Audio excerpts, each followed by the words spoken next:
प्यारे बच्चों, जैसा कि हम जानते हैं हमारा इस समय चैप्टर चल रहा है सरफेस केमिस्ट्री। और लास्ट वीडियो में मैंने बताया था कि जो हमारा चैप्टर सरफेस केमिस्ट्री है वो 3 पार्ट में पूरा होने वाला है, जिसमें से पहला पार्ट, इसमें से फर्स्ट पार्ट था अधिशोषण, जो हम लास्ट लेक्चर में अपनी लास्ट वीडियो में कंप्लीट कर चुके हैं। ये था अधिशोषण, एडजॉर्प्शन। दूसरा पार्ट जो हम आज पूरा करेंगे वो है कैटालाइसिस। कैटालाइसिस या इसको क्या कहते हैं, उत्प्रेरण। उत्प्रेरण बड़ा इंटरेस्टिंग टॉपिक है। और तीसरा है कोलोइडल स्टेट, कोलाइडी विलियन भी इसे कहते हैं, कोलोइडल स्टेट। इन 3 पार्ट में हमारा ये चैप्टर कंप्लीट होगा। इसमें से जो पहला वाला भाग है वो हम लास्ट वीडियो में अपनी कंप्लीट कर चुके हैं, तो आज हम इसमें कंप्लीट करेंगे अपना नेक्स्ट टॉपिक, उत्प्रेरण। कौन सा पूरा करेंगे? उत्प्रेरण। उत्प्रेरण, और उत्प्रेरण को ही हम कहते हैं कैटालाइसिस। ये वाला टॉपिक आज पूरा करेंगे। तो उत्प्रेरण को समझने से पहले और एक टर्म समझना जरूरी है जिसे हम कहते हैं उत्प्रेरक। क्या कहते हैं उसको? उत्प्रेरक, यानी कैटालिस्ट। कैटालिस्ट, उत्प्रेरक। उत्प्रेरक क्या है बच्चों? उत्प्रेरक ये ऐसे पदार्थ होते हैं। ये कैसे पदार्थ हैं? जो अभिक्रिया के दर को परिवर्तित कर देते हैं। अभिक्रिया के वेग या दर को परिवर्तित कर देते हैं, या दर को परिवर्तित कर देते हैं। परिवर्तित का मतलब क्या है? ये घटा भी सकते हैं और बढ़ा भी सकते हैं। दोनों प्रकार के काम ये कर देंगे, चाहे तो इंक्रीज करते हैं चाहे डिक्रीज करते हैं। तो ऐसे पदार्थ क्या कहलाएंगे? उत्प्रेरक।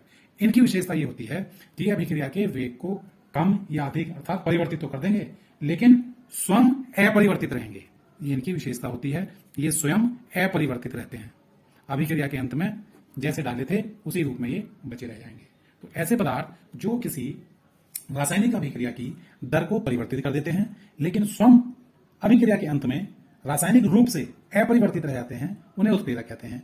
और उत्प्रेरकों की अभिक्रिया के वेग को परिवर्तित करने की घटना, उनकी कार्यप्रणाली, इसी को हम कहते हैं उत्प्रेरण या कैटालाइसिस। ठीक है, उत्प्रेरकों की अभिक्रिया के वेग को या दर को परिवर्तित करने की घटना उत्प्रेरण कहलाती है।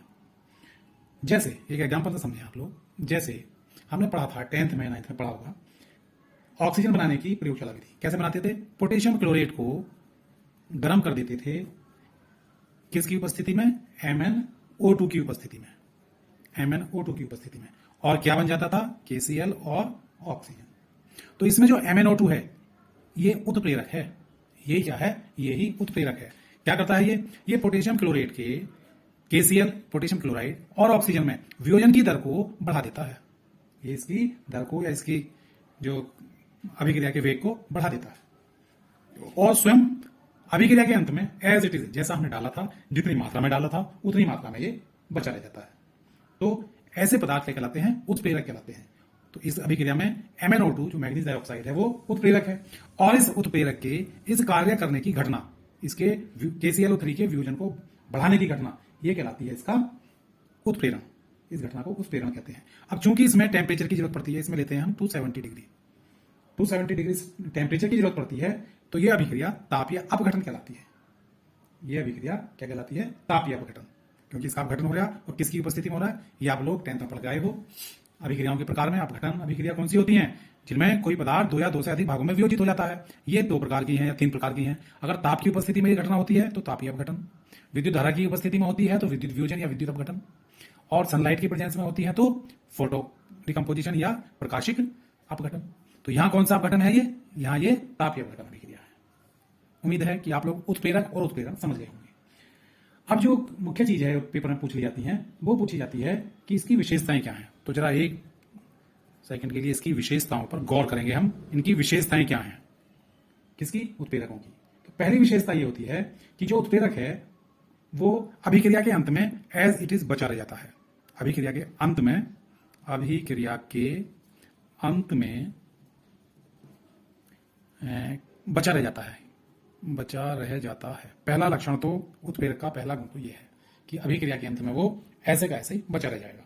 उसका संगठन में या उसकी मात्रा में कोई परिवर्तन नहीं होता। दूसरा लक्षण, उत्प्रेरक की अल्प मात्रा ही अभिक्रिया के वेग को परिवर्तित करने के लिए पर्याप्त होती है, अर्थात इसकी अल्प मात्रा ही यूज होती है। ये अल्प मात्रा में कमाल कर देता है। उत्प्रेरक की अल्प मात्रा ही अभिक्रिया को उत्प्रेरित करने के लिए पर्याप्त होती है। दूसरा लक्षण इसका ये हो गया। तीसरा लक्षण, उत्प्रेरक जो है वो किसी अभिक्रिया को ना तो प्रारंभ कर सकता है और ना ही उसको समाप्त कर सकता है। उत्प्रेरक का काम किसी अभिक्रिया को शुरू करना या उसको नष्ट करना या समाप्त करना नहीं है। इसका काम केवल अभिक्रिया के वेग को परिवर्तित करना है। ठीक है, इसका मतलब क्या है कि हमने कोलिजन थ्योरी में लास्ट चैप्टर में पढ़ा था, संघटन सिद्धांत में, किसी भी अभिक्रिया में अभिक्रिया के वेग का परिवर्तन किस पर निर्भर करता है? उसकी सक्रियण ऊर्जा पर। इसका मतलब जो उत्प्रेरक है वो उसकी सक्रियण ऊर्जा को कम या ज्यादा कर देगा, इसको बदल देगा, सक्रियण ऊर्जा को परिवर्तित कर देता है, उसको प्रभावित करता है। इसलिए जो उत्प्रेरक है वो किसी भी अभिक्रिया के वेग को परिवर्तित कर देता है, शुरू करने के लिए और समाप्त करने के लिए। ये फैक्ट कौन से फैक्टर पर निर्भर करेगा? ये करता है आंतरिक ऊर्जा पर, आंतरिक ऊर्जा पर। तो उत्प्रेरक आंतरिक ऊर्जा पर कोई प्रभाव नहीं डालता, यो केवल सक्रियण ऊर्जा को प्रभावित करता है। इसलिए अभिक्रिया के वेग को कम और ज्यादा तो कर देगा, लेकिन अभिक्रिया को शुरू करना या उसको नष्ट करना, समाप्त करना, ये उत्प्रेरक का कार्य क्षेत्र नहीं है। एक और इसका मुख्य लक्षण, उत्प्रेरक विशिष्ट होता है। अब विशिष्ट से क्या मतलब है? स्पेशल। विशिष्ट, विशिष्ट से मतलब है कि ऐसा नहीं है कि हमने एक उत्प्रेरक ले लिया और उससे कोई भी अभिक्रिया, हमने किसी भी अभिक्रिया का वेग परिवर्तित करा लिया। एक उत्प्रेरक किसी विशेष अभिक्रिया के लिए ही कार्यरत करेगा, किसी एक विशेष अभिक्रिया को ही उत्प्रेरित करेगा। उत्प्रेरक के किसी अभिक्रिया के वेग को परिवर्तित करने की घटना उत्प्रेरण कहलाती है। तो उत्प्रेरक काय का काम करता है? उत्प्रेरित करने का। तो जो उत्प्रेरक है वो किसी एक विशेष पदार्थ या किसी एक विशेष क्रिया को ही उत्प्रेरित करेगा। ऐसा नहीं है कि सभी क्रियाओं को उत्प्रेरित कर दे। जैसे अभी हमने उदाहरण लिया था पोटेशियम क्लोरेट के अपघटन का, इसमें हमने उत्प्रेरक लिया था MnO2, मैग्नीज डाइऑक्साइड। तो ये मैग्नीज डाइऑक्साइड केवल पोटेशियम क्लोरेट के अपघटन को प्रेरित करता है। अगर इसकी जगह हम पोटेशियम क्लोरेट की जगह पोटेशियम नाइट्रेट ले लें और हम सोचें इसमें भी MnO2 डाल दें और इसको गर्म कर दें कि ये इस अभिक्रिया को भी या इसके अपघटन को भी उत्प्रेरित कर दे, तो इसमें MnO2 कोई परिवर्तन इस अभिक्रिया की दर में नहीं करेगा। समझिए बात। इस गुण को हम कहते हैं उत्प्रेरक की विशिष्टता। तो हर एक उत्प्रेरक विशिष्ट होता है, वो किसी विशेष अभिक्रिया के लिए ही उत्प्रेरण का कार्य करता है। अब नेक्स्ट गुण नंबर 5, जो उत्प्रेरक है वो एक निश्चित ताप पर, एक निश्चित टेम्परेचर होगा, उस पर अपना सबसे ज्यादा कार्यशीलता प्रदर्शित करेगा। अर्थात किसी भी उत्प्रेरक की कार्य क्षमता एक निश्चित ताप पर उच्चतम होती है, हाईएस्ट वर्किंग एफिशिएंसी, जो एक निश्चित टेम्परेचर पर होगी। और उस टेम्परेचर को हम क्या कहेंगे? ऑप्टिमम टेम्परेचर, ऑप्टिमम टेम्परेचर या अनुकूलतम ताप। इस पर भी प्रश्न पूछ लिया जाता है कि अनुकूलतम ताप से क्या समझते हो? तो अनुकूलतम ताप वो ताप है जिस पर कोई उत्प्रेरक उच्चतम कार्य क्षमता दर्शाता है, उस ताप को हम अनुकूलतम ताप कहते हैं। ऐसे अनुकूलतम पीएच भी आ जाता है। अनुकूलतम पीएच क्या है? तो पीएच का वो मान जिस पर उत्प्रेरक अपनी हाईएस्ट वर्किंग एफिशिएंसी या उच्चतम कार्य क्षमता प्रदर्शित करता है, वो उसकी अनुकूलतम पीएच कहलाती है। नेक्स्ट इसका जो प्रॉपर्टी है, नेक्स्ट इसकी कैरेक्टरिस्टिक लक्षण है, वो है कि उत्प्रेरक जो है वो उत्क्रमणीय अभिक्रियाओं की साम्यावस्था को, उत्क्रमणीय अभिक्रियाओं का हमने लास्ट ईयर पढ़ा था, एक लक्षण होता है साम्यावस्था, जिसमें अग्र अभिक्रिया का वेग और विपरीत अभिक्रिया का वेग ये बराबर हो जाते हैं। तो इस अवस्था को हम साम्यावस्था कहते हैं। तो जो उत्प्रेरक है वो अभिक्रियाओं की साम्यावस्था को परिवर्तित नहीं करता, साम्यावस्था पर इसका कोई प्रभाव नहीं पड़ता। क्यों नहीं पड़ता? क्योंकि उत्प्रेरक केवल अभिक्रिया के वेग को बदलता है, और जब एक अभिक्रिया का वेग बदलेगा तो दूसरी अभिक्रिया भी समान रूप से परिवर्तित होगी। अगर इस अग्र अभिक्रिया का वेग बढ़ा, अर्थात इसका अभिकारक उत्पाद में जल्दी परिवर्तित हो गया, तो जितनी जल्दी उत्पाद में प्राप्त होगा या बदलेगा, उतनी ही शीघ्रता से यह उत्पाद विपरीत अभिक्रिया के द्वारा अभिकारक में परिवर्तित हो जाएगा। तो जितना फॉरवर्ड डायरेक्शन में अभिक्रिया तेज होगी, उतनी ही ये बैकवर्ड में जाएगी तेजी से। तो जो हमारा कैटलिस्ट है, जो उत्प्रेरक है, वो साम्यावस्था को या इक्विलिब्रियम को प्रभावित नहीं करता। हाँ, इतना अवश्य होता है कि उत्प्रेरक की उपस्थिति में इक्विलिब्रियम शीघ्रता से स्थापित हो जाता है, क्योंकि अभिक्रियाओं के वेग बदल जाते हैं, वेग कम या ज्यादा हो जाते हैं, तो समय जो है इसका साम्यावस्था आने का वो परिवर्तित हो जाता है। तो ये इसके कुछ मुख्य लक्षण थे। अब एक इंपॉर्टेंट जो टॉपिक है वो है उत्प्रेरण का प्रकार। तो प्यारे बच्चों, अब हम देखेंगे उत्प्रेरण के प्रकार, अर्थात क्लासिफिकेशन ऑफ कैटालाइसिस। इसका वर्गीकरण क्या है, इसका प्रकार कितने होते हैं? तो मैं शॉर्ट में आपको समझा देता हूं। कैटालाइसिस यानी उत्प्रेरण। उत्प्रेरण कितने प्रकार का होगा यहां हम ग्राफ बनाएंगे। उत्प्रेरण के प्रकार हम दो प्रकार से इसको विभाजित कर सकते हैं। दो पैरामीटर के आधार पर हम इसका विभाजन करेंगे। पहला पैरामीटर है फेज के आधार पर, फेज बोले तो प्रावस्था, प्रावस्था के आधार पर।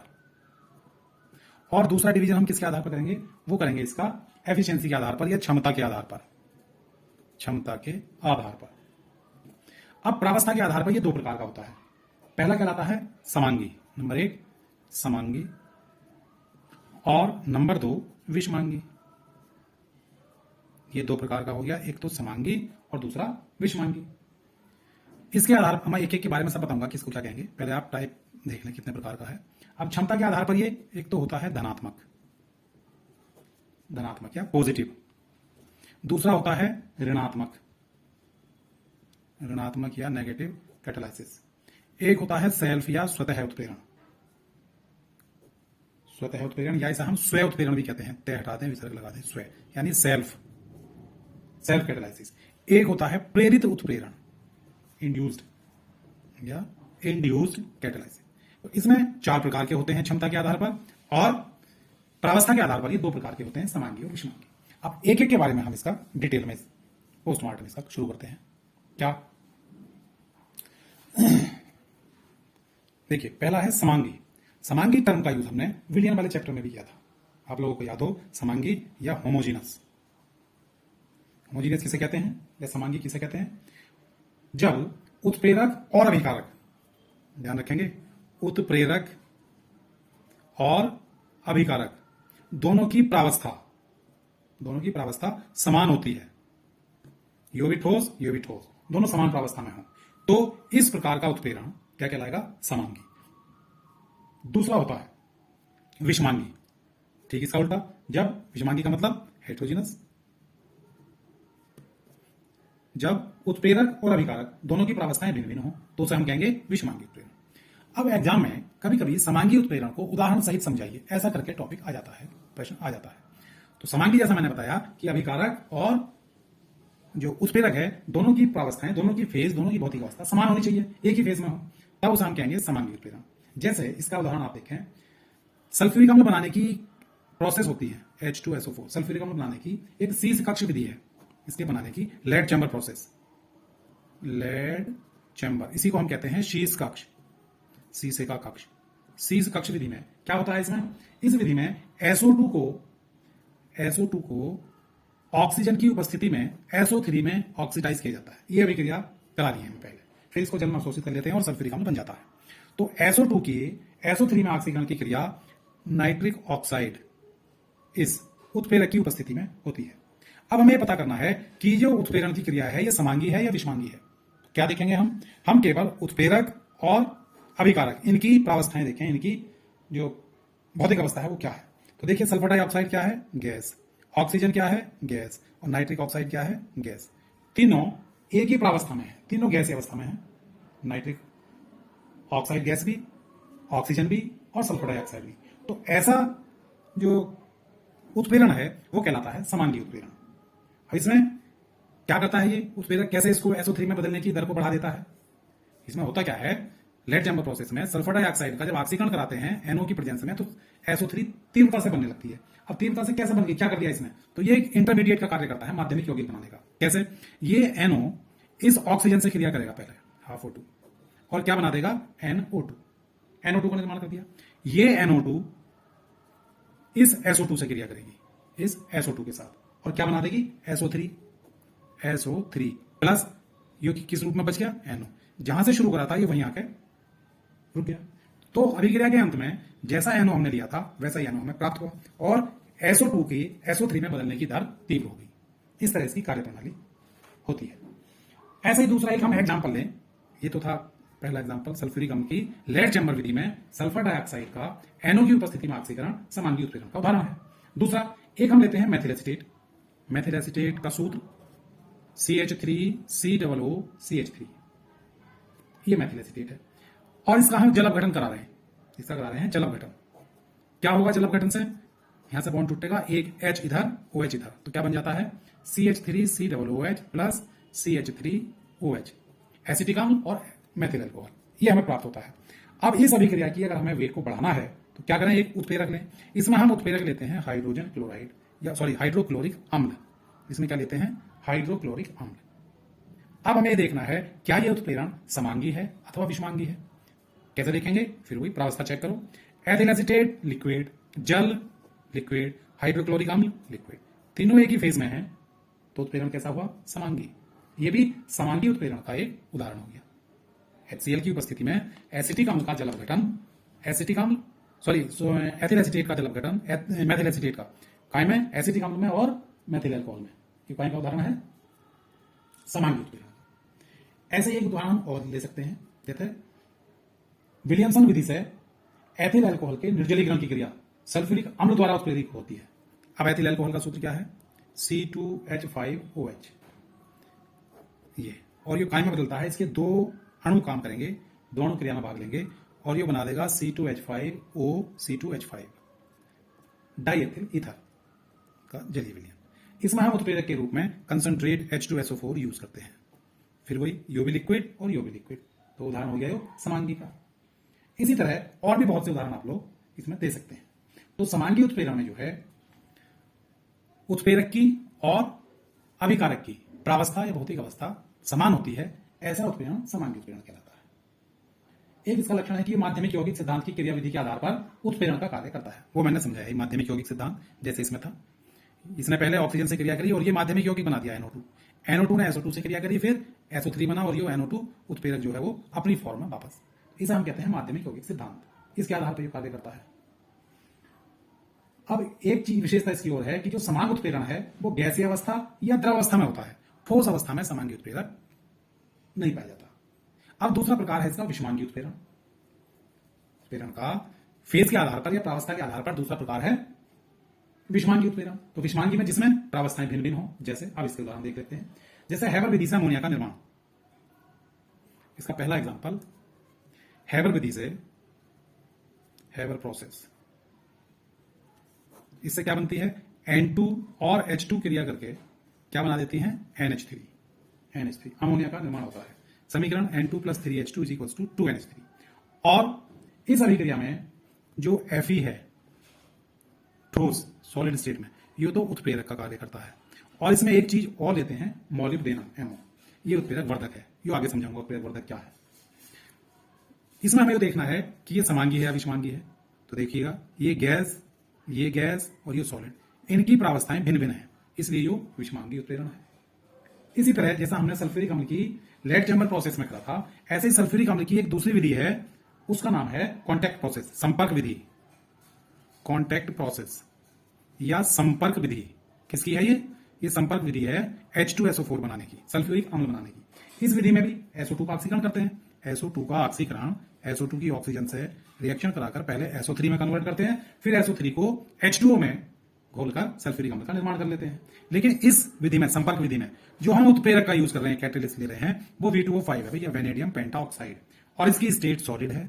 ये गैस फॉर्म में है, ये भी गैस में है। तो भौतिक अवस्थाएं भिन्न भिन्न होने के कारण संपर्क विधि में प्रयुक्त अभिक्रिया में जो उत्प्रेरक है वो विषमांगी उत्प्रेरण अभिक्रिया है। और जो सल्फ्यूरिक अम्ल की लेड चैम्बर प्रोसेस थी, उसमें कौन सा उत्प्रेरण था, समांगी उत्प्रेरण। ठीक है, समांगी उत्प्रेरण का जो सिद्धांत था वो था माध्यमिक यौगिक सिद्धांत, उसकी क्रियाविधि के आधार पर काम करता था। और ये करता है अधिशोषण सिद्धांत के आधार पर काम, एब्जॉर्प्शन थ्योरी पे। ये आप लोग लास्ट वीडियो में पढ़ के आए हो, पहली बारी में, अधिशोषण किसे कहते हैं। तो इसमें क्या होता है, उत्प्रेरक की सतह पर अभिकारक के मॉलिक्यूल्स अधिशोषित हो जाते हैं और अधिशोषित होने पर वो पास आ जाते हैं, जिससे उनकी क्रियाशीलता बढ़ जाती है। इस तरह से ये इसकी गति को या वेग को या दर को अभिक्रिया की ये बढ़ा देता है। अब हम आते हैं क्षमता के आधार पर उत्प्रेरकों के प्रकार। उसमें पहला उत्प्रेरक था धनात्मक उत्प्रेरण। उसमें पहला टाइप क्या था, धनात्मक उत्प्रेरण, धनात्मक या पॉजिटिव कैटालाइसिस उत्प्रेरण। जैसे कि नाम से विदित है, धनात्मक का मतलब बढ़ना। तो वे पदार्थ जो रासायनिक अभिक्रिया के वेग को बढ़ा दें, जो अभिक्रिया के वेग या अभिक्रिया की दर को बढ़ा दें, उन पदार्थों को हम क्या कहेंगे, धनात्मक उत्प्रेरक।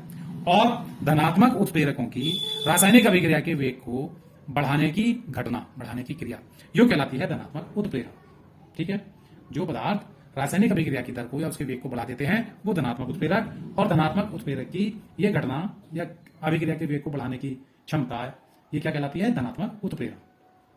अब जो धनात्मक उत्प्रेरक है वो अभिक्रिया के वेग को कैसे बढ़ाता है? इसमें केवल एक जरा सी चीज ध्यान रखनी, वो वेग जब भी वेग बढ़ेगा कब बढ़ेगा? मैंने बताया था उत्प्रेरक का काम है, उत्प्रेरक का काम क्या है? सक्रियण ऊर्जा को परिवर्तित करना। अगर सक्रियण ऊर्जा एक्टिवेशन एनर्जी कम हो जाती है तो अभिक्रिया की दर बढ़ जाती है। कोलिजन थ्योरी में, संघटन सिद्धांत में मैं समझा चुका हूं, जितनी ऊर्जा कम होगी उतनी ही टक्करों की संख्या बढ़ेगी, प्रभावी टक्करों की, और उतना ही उत्पाद ज्यादा बनेगा।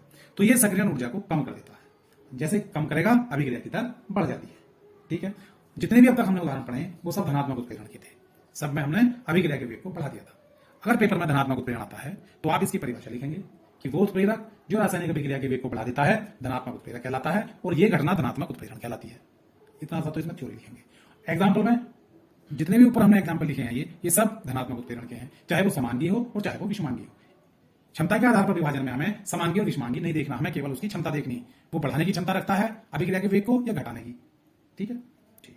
दूसरा इसका टाइप है ऋणात्मक उत्प्रेरण। ऋणात्मक का मतलब ठीक इसका उल्टा, नेगेटिव इसका, जो अभिक्रिया के वेग को घटा देगा। वो पदार्थ जो रासायनिक अभिक्रिया के दर को कम कर देते हैं वो ऋणात्मक उत्प्रेरक कहलाएंगे। इन्हीं का ऋणात्मक उत्प्रेरक का दूसरा नाम एक और है संदमक। कभी कभी इसके नाम से आ जाता है ये क्वेश्चन, संदमक, इनहिबिटर, संदमक। तो संदमक कौन से पदार्थ हैं जो अभिक्रिया के वेग को घटा देते हैं, और ये घटना ऋणात्मक उत्प्रेरण या संदमन, अगर संदमक शब्द यूज करोगे तो अभिक्रिया को कहोगे संदमन, इस घटना को इनहिबिशन कहलाती है। अब इसके एग्जांपल है। अच्छा, ये चीज यही समझ लो, धनात्मक उत्प्रेरण में उत्प्रेरक ने क्या करा था? सक्रियण ऊर्जा को कम कर दिया था। तो ये क्या करेगा? ये सक्रियण ऊर्जा को बढ़ा देगा। जितनी ऊर्जा ज्यादा होगी उतनी ही प्रभावी टक्करों की संख्या घट जाएगी और उत्पाद में, अभिकारक के उत्पाद में बदलने की दर भी घट जाएगी। ठीक है, तो ये क्या करता है? सक्रियण ऊर्जा को बढ़ा देता है, जिससे अभिक्रिया की दर में कमी आ जाती है। अब इसका उदाहरण, जैसे ऋणात्मक उत्प्रेरण का क्या उदाहरण है? इसका उदाहरण देखिए, जैसे जो वायु है ऑक्सीजन, वो सोडियम सल्फेट में ऑक्सीकरण की दर को, सोडियम सल्फाइड के ऑक्सीजन की उपस्थिति में ऑक्सीकरण की दर, या जब ऑक्सीजन से, ऐसे समझो सोडियम सल्फाइड का सूत्र होता है Na2SO3, इसकी क्रिया हम ऑक्सीजन से करा देते हैं तो हमें सोडियम सल्फेट प्राप्त होता है Na2SO4। संतुलित कर लो, ये 2 लगा दो, ये 2 लगा दो। ठीक है, इस अभिक्रिया में जो सोडियम सल्फेट बन रहा है सोडियम सल्फाइड से, इस अभिक्रिया की दर एथिल अल्कोहल की उपस्थिति में कम हो जाती है। अगर हम कुछ नहीं मिला रहे तो अभिक्रिया ठीक ठाक हो रही है, अगर हम कुछ नहीं मिला रहे हैं तो अभिक्रिया ठीक गति से हो रही है, माध्यमिक गति से। लेकिन अगर हम इसमें एथिल अल्कोहल मिला दें C2H5OH, अब हमें ये नहीं देखना भौतिक अवस्था क्या है, ये ठोस है, द्रव है, कुछ नहीं, अब तो हमें कार्य क्षमता देखनी है। तो इसकी उपस्थिति में इसकी दर कम हो जाती है, इस अभिक्रिया की दर कम हो जाती है, अर्थात सोडियम सल्फेट कम प्राप्त होने लगता है। तो इसमें ये जो उत्प्रेरक है ये कहलाएगा ऋणात्मक उत्प्रेरक, और ये घटना कहलाएगी ऋणात्मक उत्प्रेरण। ऐसे ही एक और उदाहरण देख सकते हो, हाइड्रोजन परऑक्साइड, ये काय में टूटता है? राष्ट्रीय बढ़ाता है, भी जल और ऑक्सीजन। ठीक, संतुलित कर लो, 2H2O2 तो 2 4 2H2O यहां लगा दो, ये संतुलित हो गई। लेकिन अगर हम इसी अभिक्रिया में उत्प्रेरक ले लें ग्लिसरीन, या फास्फोरिक अम्ल ले लें H3PO4, तो इसकी दर घट जाती है। तो ये दोनों क्या है? ऋणात्मक उत्प्रेरक हैं, और ये घटना क्या कहलाएगी? इसकी ऋणात्मक उत्प्रेरण। अब तीसरा टाइप है इसका स्वयं उत्प्रेरण, जो हमने वहां लिखा था, स्वयं उत्प्रेरण, सेल्फ कैटेलाइसिस। इसका क्या मतलब है? इसका मतलब यह है जब किसी रासायनिक अभिक्रिया में बना कोई भी उत्पाद उस अभिक्रिया के लिए उत्प्रेरक का कार्य करने लगता है, तो इसे हम स्वयं उत्प्रेरण कहते हैं। जब अभिक्रिया कराते हैं हम अभिकारकों के बीच, तो कोई उत्पाद, उसमें जो उत्पाद बना वही उस अभिक्रिया के लिए उत्प्रेरक का कार्य करने लगा, उसके अभिक्रिया को प्रभावित करने लगा वेग को, तो इस अभिक्रिया को हम स्वयं उत्प्रेरण कहेंगे। और जो उत्पाद जो प्रभावित कर रहा है उस पदार्थ को हम कहेंगे स्वयं उत्प्रेरक। जैसे एथिल एसिटेट का अगर हम जलघटन कराएंगे तो इस क्रिया में एसिटिक अम्ल जो बनेगा, समीकरण देखें, एथिल एसिटेट का सूत्र CH3COOC2H5। ठीक है, इसका हम जलघटन करा रहे हैं, जैसे भी ऊपर हमने मेथिल एसिटेट का कराया था, वही यहां से बॉन्ड टूटेगा, H इधर OH इधर, तो CH3COOH बनेगा और C2H5OH बनेगा, वहां CH3OH बन गया था इसकी जगह। ठीक है, ये बना।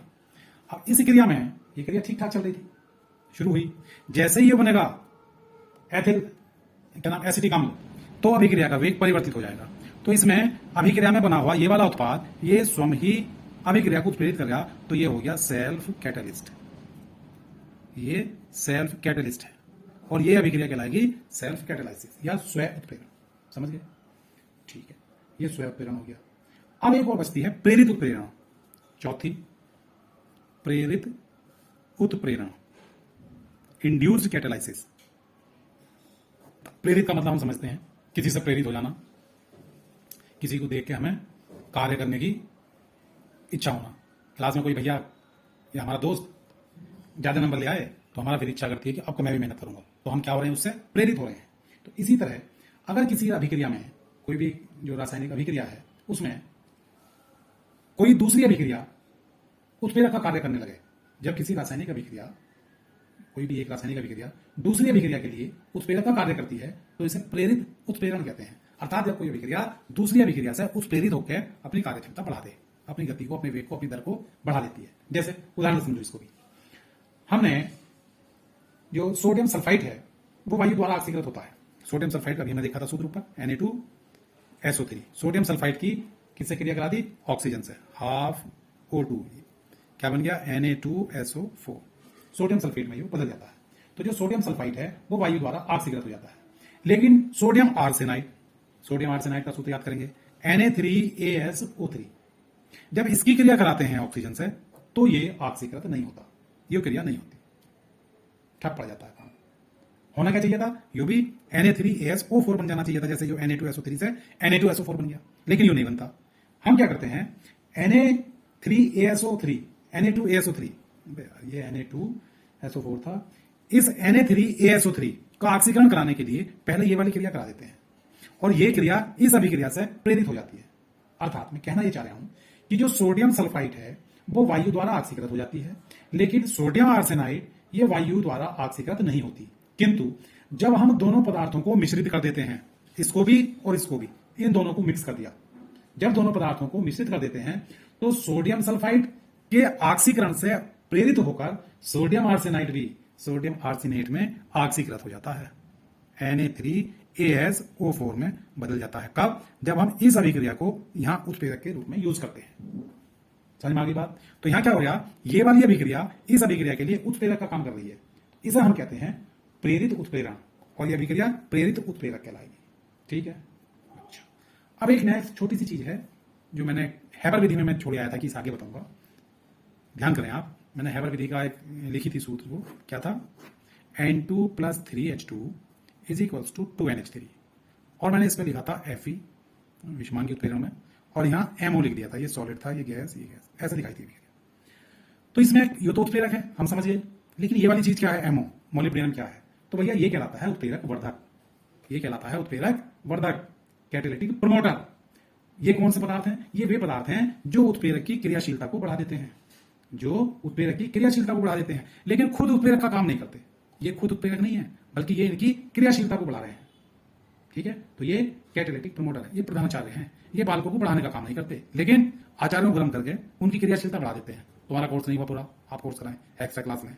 इस तरह ये क्या करते हैं, उत्प्रेरक की क्रियाशीलता को बढ़ा देते हैं। तो उत्प्रेरक का भी उत्प्रेरक है, अभिकारक के लिए उत्प्रेरक नहीं है, उत्प्रेरक के लिए उत्प्रेरक है ये। इन्हें हम कहते हैं उत्प्रेरक वर्धक या प्रमोटर। ठीक है, उदाहरण याद रहेगा, हैबर विधि में जब अमोनिया का निर्माण करते हैं तो Fe उत्प्रेरक के लिए ये मोलिब्डेनम उत्प्रेरक वर्धक है। ऐसे ही इन्होंने तो बढ़ाने का काम करा। कुछ पदार्थ ऐसे होते हैं जो उसको घटाने का काम करते हैं या नष्ट कर देते हैं, अभिक्रिया का रेल मार देते हैं, उन्हें हम कहते हैं उत्प्रेरक विष, कैटालिटिक पॉइजन।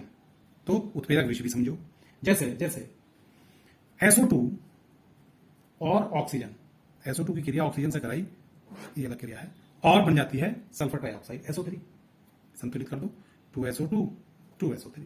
ठीक है, इस क्रिया में जो प्लेटिनम है, इस क्रिया में जो प्लेटिनम है वो उत्प्रेरक का काम करता है। प्लेटिनम की उपस्थिति में अभिक्रिया तेजी से होने लगती है, इसके वेग को बढ़ा देता है। अगर हम इसमें आर्सेनिक के यौगिक, आर्सेनिक ऑक्साइड मिला दिया, सपोज आर्सेनिक ऑक्साइड मिला दें, तो ये आर्सेनिक ऑक्साइड इस अभिक्रिया को, इसका दम ही निकाल देगा, इसे खत्म कर देगा।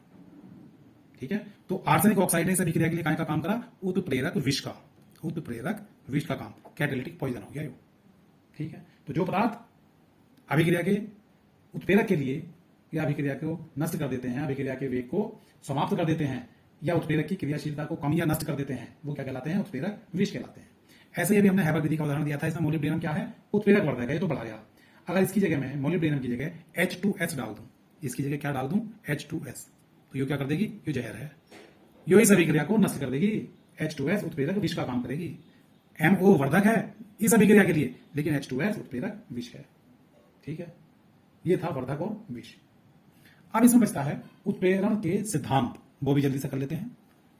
उत्प्रेरण के सिद्धांत। उत्प्रेरण की क्रिया में उत्प्रेरक कैसे काम करता है, कौन से सिद्धांत पर काम करता है। तो इसके भैया दो सिद्धांत हैं। एक को हम कहते हैं माध्यमिक यौगिक सिद्धांत, बताते बताते मैंने इसका जिक्र कर दिया था।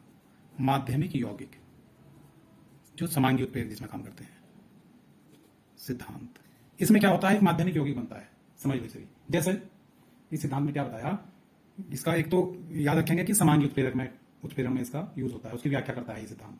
इसके अनुसार जब एक अभिकारक उत्प्रेरक के साथ क्रिया करता है या संयोग करता है तो वो पहले एक माध्यमिक यौगिक बनाएगा। जैसे मान लीजिए ए है, ए और बी की क्रिया करानी है हमें और उससे उत्पाद बनाना है। कोई अभिक्रिया है ए और बी की और उससे हमें उत्पाद बनाना है, तो इसका पहला अभिकारक पहले सी से क्रिया करेगा। सी क्या है इसमें, कैटलिस्ट, उत्प्रेरक। सी से क्रिया करके एक माध्यमिक यौगिक का निर्माण करेगा एसी का। अब यो एसी दूसरे अभिकारक बी से क्रिया करेगा और बना देगा ए बी और प्लस सी। यो सी जैसा था एज इट इज निकल गया। ये कहलाता है माध्यमिक यौगिक सिद्धांत। सीस कक्ष विधि में, सीस कक्ष विधि में, संपर्क विधि में मैंने आप लोगों को समझाया था सल्फ्यूरिक अम्ल बनाने की विधि, जब अभी हम पीछे ये पढ़ रहे थे।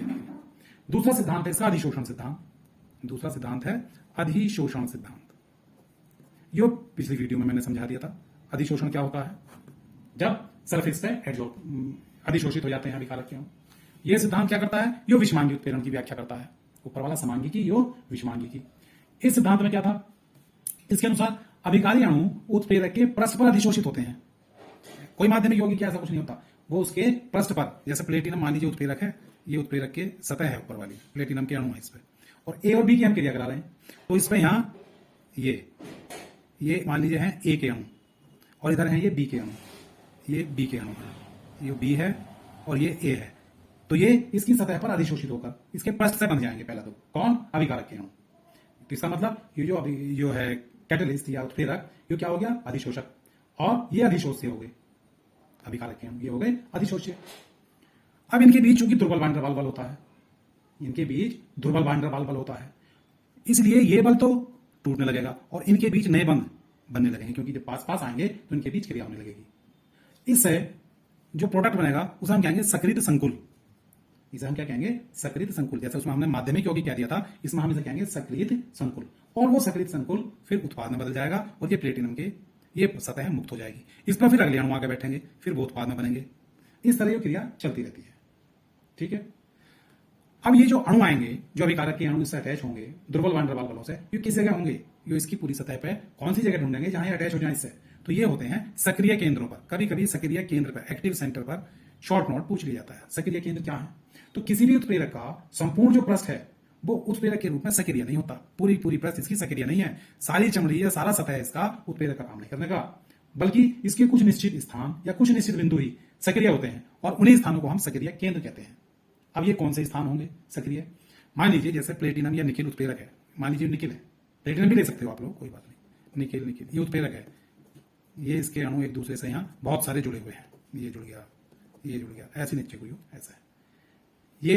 अब ये वाली जो दिख रही है आपको खाली, जिससे कुछ नहीं जुड़ा हुआ, ये इसकी फ्री वैलेंसी है, मुक्त संयोजकताएं। तो एक तो ये मुक्त संयोजकताएं हैं, फ्री वैलेंसी, ये सक्रिय केंद्र होते हैं, फ्री वैलेंसी ये सक्रिय केंद्र है। दूसरी चीज, जो इसकी सतह में खांच हो, मान लीजिए यहां से ये ऐसे नीचे को कुछ टूट गया, इसका क्रिस्टल यहां से टूट गया, तो ये बॉन्ड टूट गया, तो ये फ्री वैलेंसी होगी। फिर जब ये बॉन्ड टूट गया तो ये फ्री वैलेंसी होगी, ये भी क्या बन जाएगी, सक्रिय केंद्र।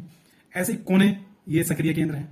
तो किसी भी उत्प्रेरक के जो कोने हैं, खांचे हैं, इसकी दरारें हैं, कोर हैं, वो सब क्या कहलाते हैं, सक्रिय केंद्र कहलाते हैं। क्यों, क्योंकि वहां मुक्त संयोजकताएं उपस्थित होती हैं। तो सक्रिय केंद्र क्या है, वो स्थान जहां पर मुक्त संयोजकता उपस्थित हो, वो सक्रिय केंद्र कहलाएगा। ठीक है, अच्छा, ये हुआ इसके दोनों सिद्धांत, माध्यमिक यौगिक और अधिशोषण सिद्धांत। अब एक छोटा सा टॉपिक है एंजाइम उत्प्रेरण। हमारी बॉडी में जो एंजाइम है उनका विशेष महत्व है और वे काय का काम करते हैं, अभिक्रियाओं में उत्प्रेरण का।